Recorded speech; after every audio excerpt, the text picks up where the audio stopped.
Hey y'all, I'm Mickey Gousset. So I've been asked to create some more videos around GitHub Actions, and specifically going back to kind of the basics and moving forward. So that's what this video and maybe a couple more after it are going to be about. We're going to start at the very simplest GitHub Action workflow we can create, and ultimately by the end of this series, we're going to have GitHub Action workflows that will run on a pull request, that will run our tests, that will create our build artifacts, and be able to then deploy those off into Azure as well.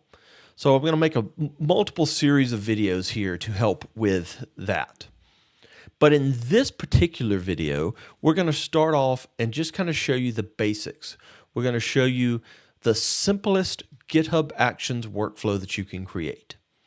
And then in future videos, we're going to build off of that workflow. We're going to show you how you can do chaining multiple jobs together in a workflow. We're going to show you accessing things like the GitHub context object and how you can have jobs that can pass information to other jobs. And finally, we're going to wrap it all up by looking at a real-world example where we're going to create a pull request, make a change in our code, which is going to build and test our code for us. And then when we push to main, we're going to build and test the code and automatically deploy off to our dev and staging environments, and then wait for an approval to our production environment. But to get to all of that, we have to start back at the basics. So let's just jump over to demo and start looking at some of those basics. So I have a repository here. This repository is a public repository. You're welcome to go fork it. You're welcome to add back to it. This is going to be my GitHub Actions presentation repository for the foreseeable future, where I'm going to add in slides, add in demos, etc. So if you go to github.com/devopselvis/my GitHub Actions presentation, then you can access everything that I'm going to be showing you in this video and the next few videos.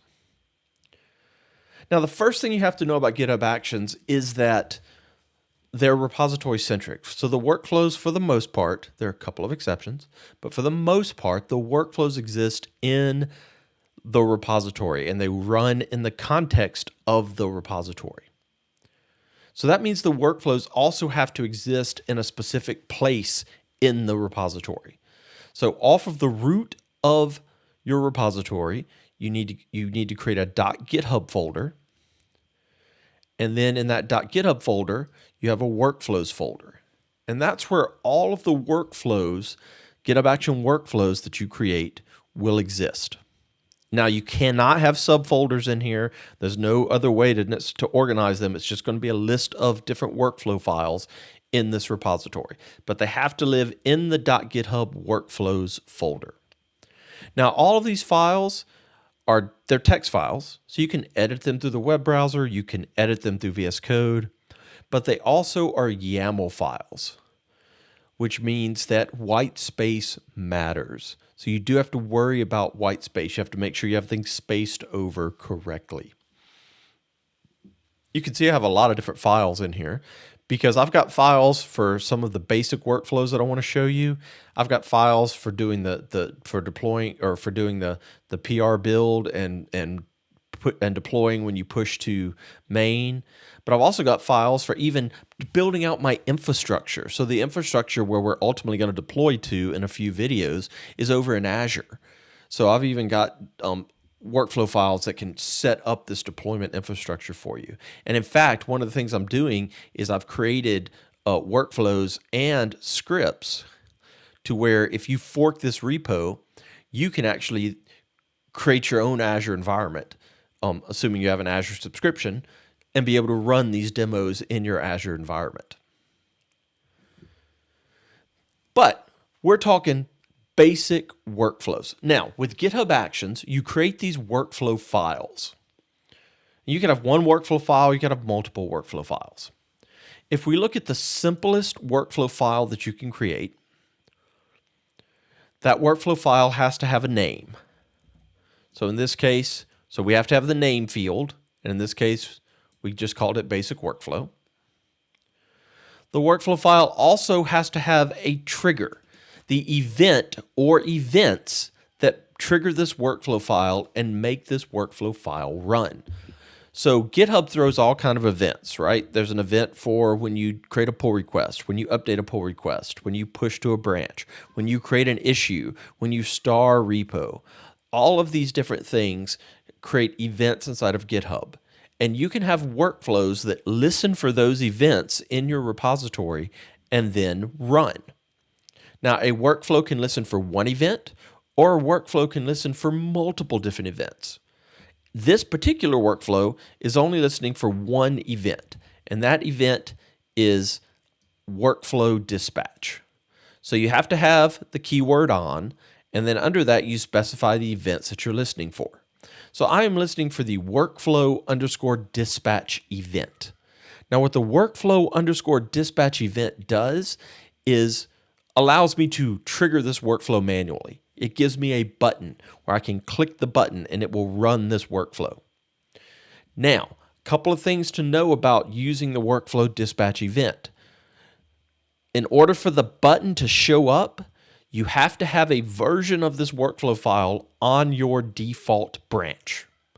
Now, once you have the version of the workflow file on your default branch, you can then create branches off of your default branch, and you can run your workflow file against those other branches. But the button itself, the button you need, which I'll show you in a second, to actually run this workflow file, doesn't show up until you actually have a copy of this workflow file on your default branch. So workflow dispatch is the event that I'm listening for. One thing you can do by manually triggering a workflow file is you can provide inputs to that workflow file. So here you can see I've got an input called name. And in name, I'm giving it a default value of world. I'm making it required, and it's of type string. Now you'll be able to change this when you run the workflow, but by giving it a default value, you're ensuring at least it has a value. I also have city. City is also required, but in this case, it's of type choice. So I'm providing a drop-down box that you can choose a city from. And then finally, I'm asking you if your favorite color is blue, and I'm making it of type Boolean. So I'm asking you, basically it's making a checkbox that you say yes or no to. So these are some of the types that you can use for specifying your inputs when you run things manually. So we have our display name, we have our event on workflow dispatch, we have our inputs. Now, a workflow is made up of one or more jobs. It has to have at least one job in it. It could have multiple jobs in it, but it has to have at least one job in it. So what we've got here is you have the keyword jobs. You have to have that keyword. And then we specify the different jobs that we want our workflow file to have. For this particular file, I've only got one job in it because I'm making the smallest workflow file that I can. So I made a job called greet. Now, in that job, I don't have to, but I want to give it a display name. Otherwise, it would show up with the name greet, and I don't want that. So I gave the job a display name called greetings program. Now, jobs in a workflow file have to run somewhere. So in that case, you have a couple of different options. One is you can use GitHub hosted runners. So these are machines up in the cloud. They're Linux, they're Mac OS, or they're Windows. These are machines up in the cloud where you can execute your workflows. Or you can do self-hosted runners, which are machines, agents, Kubernetes clusters, whatever you've set up, where you're saying, I want to control the machines where these things are going to run. So the way you target where this job needs to run is you specify a runs on command. And then you specify either a runner group, which is a group of runners you've put together, And if you specify a runner group, it will grab one of those runners out of that group that's available and will run. Or you specify runner labels, one or more labels, to try to target the runners that you care about. Now, I'm using hosted runners, so therefore I'm going to use the label Ubuntu Latest. This is a reserved label that can only be used by GitHub hosted runners, which means give me a Linux machine. Give me the latest version of our Ubuntu Linux machine. So this job greet is going to run on this hosted runner, which is going to be a Linux hosted runner. Then for the job, I need to specify one or more steps. These are things that need to occur. These could be actions from the GitHub Marketplace. These could be scripts that you've written. But these are the different steps that need to occur that you're wanting to happen for this job. Now, we're keeping it super simple here. As we build on this, we're going to add in using actions in the marketplace. And when we get to the more advanced talks, we're going to add in even building your own custom actions. But here we're going to keep it very simple. So you have to have the steps keyword. And then in the steps, you specify one or more steps that need to happen. I've only got one step that's happening here. So what you do is, you again, notice spacing. See the spacing here where we're over 2 spaces here, we're over 2 spaces here, we're over 2 spaces here. So under steps, we're going to go over 2 spaces, and then we're going to put a dash, and I'm going to give that step a name. So I just called it send greeting. It's just a display name. And then I am using what's called a run step. What this means is I want to execute one or more lines of code in the shell of the runner. So for a Linux runner or a Mac OS runner, it's by default, it's bash. For Windows, by default, it's going to be PowerShell. In this case, I'm using a Linux runner, so it's going to be bash. So I want to execute multiple lines. So what I do is I put a little pipe symbol here. That pipe symbol means that I'm about to give you a multi-line script. And then underneath the run statement, I can space over 2, and then I can start writing my bash script or running my commands that I want to run in the bash shell. So what I've got here is I'm just echoing out three lines to the log file. So I'm doing an echo, and I'm doing hello, and then I want to provide the name that we entered. So if you remember back up here under the inputs, we're providing a name, we're providing a city, and we're providing a favorite color. So I want to take those inputs and echo them back out to the log. So if we come down and look at this code, what we have here is we do an echo command, and then we say hello, and now I need to access those variables that were entered, the parameters that were entered when we run this. So the way you access that is by accessing something called the GitHub context object. So every time you run a workflow, there is a GitHub context object that has all kind of information about the workflow. And I'm going to show you in a future video how you get information out of that GitHub context object. But for now, we're just going to see how we could access those parameters that were entered. So to access almost any kind of variable, you can say $, curly brace. Then we say GitHub, the GitHub context object, .event, .inputs, and then the name, and then the actual name of the input, which for the first input was name. And then if you look at the second line, your favorite city is $ curly. Oh, we end with curly brace. But here we're saying $ curly brace, GitHub.event.inputs.city, which if you'll remember is the second parameter that we provided, city. And then on the final line, we enter $ curly brace, github.event.inputs, favorite color blue. Can't see that because my head's in the way.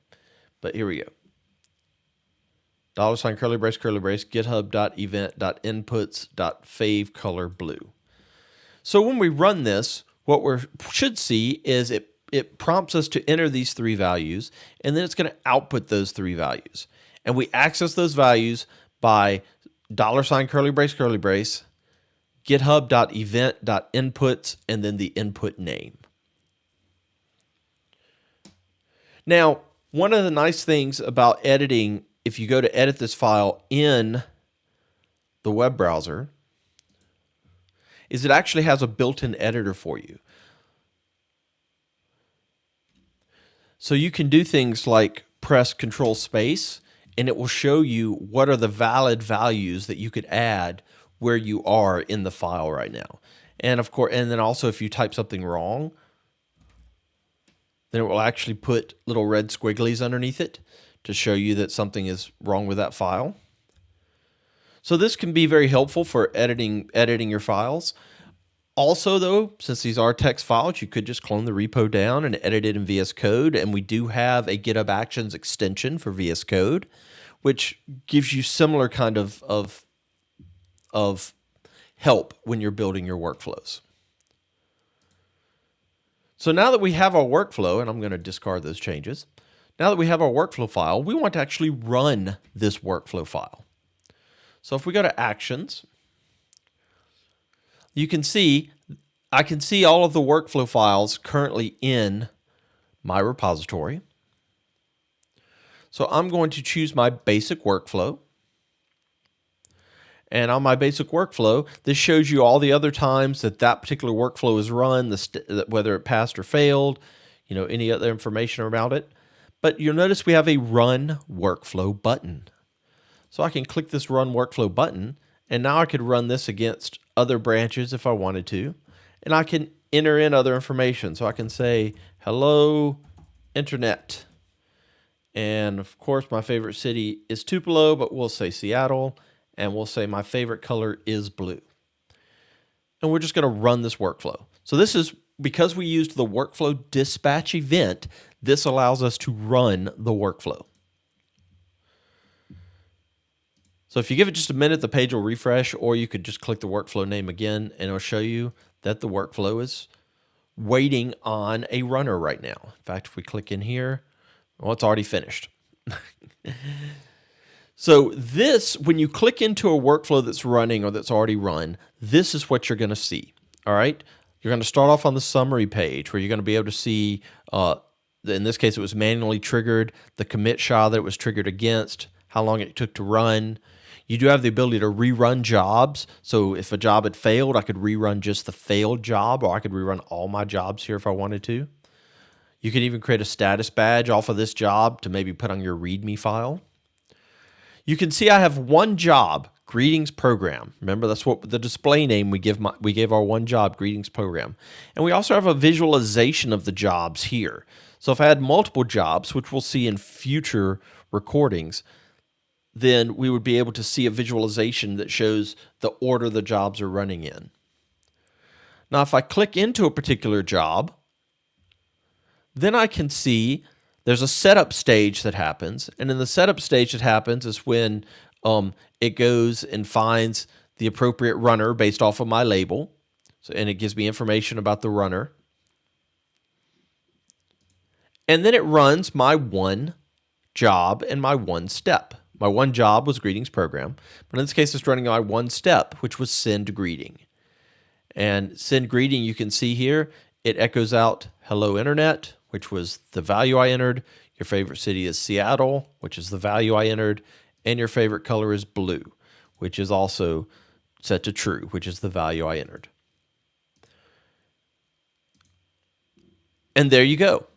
Again, yes, very simple workflow, but it shows you all of the basic steps of how to set up a workflow to run manually, of how to have just one job and one step, and the basics of working around the screen.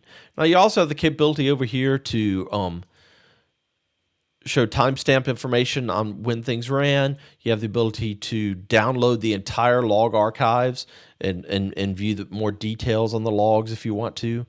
You're going to see in future videos, we can add debug steps where it provides a lot more debug information for us as well. We can also see usage information, which shows us, how long a job ran. And we can see the exact workflow file that it ran at from that particular commit SHA.